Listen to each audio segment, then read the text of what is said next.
Hi friends, எல்லோருக்கும் மிகப்பெரிய வணக்கம். நான் ராஜா. இன்னைக்கு என்ன வீடியோ பார்க்க போறோம் அப்படின்னா, அரண்மனை 4 சுந்தர் சி டைரக்ஷன்ல ரிலீஸ் ஆயிருக்கு இல்லையா, அந்த படத்தோட ரிவ்யூ தான் பார்க்க போறோம். என்னடா ட்ரெய்லரா? படம் இல்லையா? படம் ரிலீஸ் பண்ணலையா? இல்லையே, ட்ரெய்லரை பார்க்கும்போது எனக்கு படம் மாதிரியே தெரிஞ்சுச்சு. அரண்மனை 3 பார்த்தேன்னு நினைக்கிறேன் இப்ப. சரி, ஓகே. அதாவது அரண்மனை 1, 2, 3, 4 4 பார்ட் எடுத்திருக்காங்க இல்லையா? அப்ப 4வது பார்ட்டோட ட்ரெய்லர் ரிலீஸ் பண்ணியிருந்தாங்க. இந்த ட்ரெய்லர் பார்த்த உடனே எனக்கு என்ன தோணுச்சுன்னா, ஆல்ரெடி இந்த 3 படம் பார்த்துட்டோமே நம்ம. பார்த்த படத்தையே திருப்பி வந்து எடிட் பண்ணி ட்ரெய்லர்னு சொல்லி விடுறாங்களோ, எக்ஸ்ட்ரா கொஞ்சம் சீன்ஸ்லாம் வந்து சிஜி எல்லாம் பண்ணி விடுறாங்களோ அப்படின்னு சொல்லி தோணுச்சு. ஸோ ட்ரெய்லர்லேயே படத்தை பார்த்த மாதிரி ஒரு ஃபீல் வந்து கிடைச்சிருச்சு. அதனால தான் வந்துட்டு மறந்து மூவி ரிவ்யூ அப்படின்னு சொல்லிட்டு நினைக்கிறேன். ஆக்சுவலி வந்து இது ட்ரெய்லர் ரிவ்யூ. அதாவது சுந்தர் சி வந்து ஒரு பேட்டர்ன், ஒரு டெம்ப்ளேட்டை வந்து வச்சிருக்காரு. பேய் படம்னா இப்படி இருக்கணும் அப்படின்னு சொல்லிட்டு அதைத்தான் வந்து 4 படத்துக்கு ஃபாலோ பண்ணிட்டு இருக்காரு. அது என்ன அப்படின்னா, 2 அழகான வெள்ளை வெள்ளைன்னு இருக்கக்கூடிய ஹீரோயின் அந்த படத்துல இருப்பாங்க. அதுல ஒரு ஹீரோயின் பேயாவும், அப்புறமா துஷ்ட சக்தி மாபெரும் சக்தியா மாறிடும். இன்னொரு ஹீரோயின் வந்து கரண்ட்ல இருப்பாங்க. அவங்க மேல இந்த பேய் வந்து ஏறுற மாதிரி செட் பண்ணிடுவாரு. நம்ம சக்தி ரூம்ல ஒரு உருவத்தை பார்த்தோம். அதே மாதிரி பார்த்தீங்கன்னா, பிளாஷ்பேக்ல அந்த பேய்க்கு வந்து ஒரு அநீதி நடந்திருக்கும், சென்டிமெண்டா ஒரு விஷயம் நடந்திருக்கும். அதுக்காக தான் பழி வாங்கும் இந்த பேய். இது ஒரு டெம்ப்ளேட். இதை தவிர்த்து பார்த்தீங்க அப்படின்னா, கிளாமரான ஒரு 2 பாட்டு ஒன்று வச்சிருவாரு.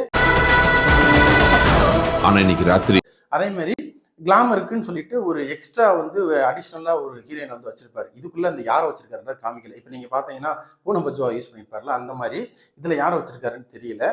அதே மாதிரி இன்னொரு விஷயம் என்ன பண்ணிருப்பாருன்னா, கிளைமேக்ஸ்ல வந்துட்டு சாமி பாட்டு அதுல வந்து குஷ்பு வந்து பாடியிருப்பாங்கன்னு நினைக்கிறேன், செகண்ட் பார்ட்ல நினைக்கிறேன். இப்போ இது கூட சிம்ரனும் ஜாயின் பண்ணியிருக்காங்க. அவங்களும் வெள்ளையா தான் இருக்காங்க. இவர் படத்துல வெள்ளையா இருந்தா மட்டும்தான் ஹீரோயின் ரோல் வந்து கிடைக்கும். அவங்க நல்ல ஒயிட்டா இருக்கணும், பிரைட்டா இருக்கணும். அப்பதான் வந்துட்டு அந்த ரோலே வந்து கொடுப்பாரு. அந்த பாட்டுக்கு கூட பாத்தீங்களா, சிம்ரனை போட்டிருக்காரு, குஷ்பு போட்டிருக்காரு. இவர் வந்து இந்த மாதிரி தான் போடுறாரு. எல்லாமே வந்துட்டு வெள்ளையா இருந்தா மட்டும்தான் அவர் வந்து போடுவாரு.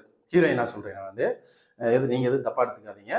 ஸோ அந்த மாதிரி ஒரு டெம்ப்ளேட்டை வந்து கிரியேட் பண்ணிடுறாரு. அதை தவிர்த்து பார்த்தீங்க அப்படின்னா, இவர் வந்து சந்திரமி படத்துல எப்படி ஒரு டாக்டரா வந்தாரோ அதே மாதிரி ஒன்று வக்கீலா வருவாரு, இல்லைன்னா அந்த வீட்டுக்கு மாப்பிள்ளையா வருவாரு.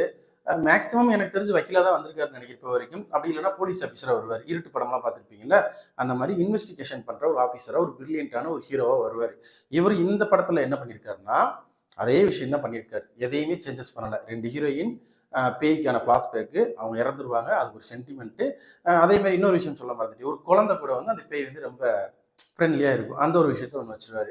ஸோ இதெல்லாம் வந்து இந்த படத்துலயே வச்சிருக்காரு. எக்ஸ்ட்ரா என்ன வச்சிருக்காருன்னா,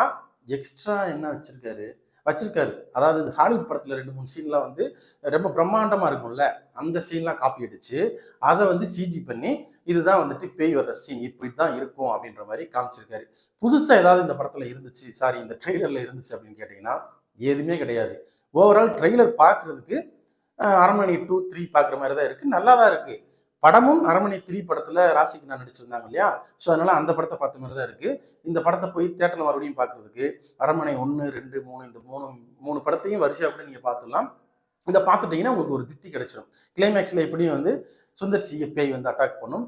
அவர் அதெல்லாம் வச்சிருக்காரு, நீங்க ட்ரெய்லர்ல பார்த்தா தெரியும்.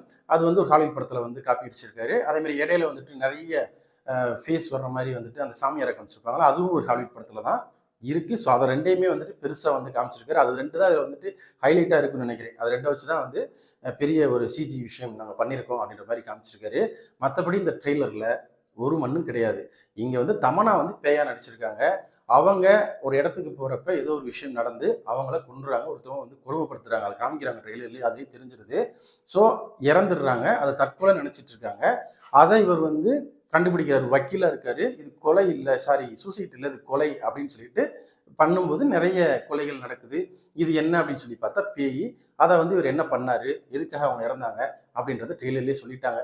மேக்சிமம் வந்து இது படமா வந்து ட்ரெய்லர்லேயே பார்த்தாச்சு. இதை போய் தியேட்டர்ல 120 ரூபா கொடுத்து பார்க்கணுமா வேணாமா அப்படின்றத நீங்க தான் முடிவு பண்ணணும்.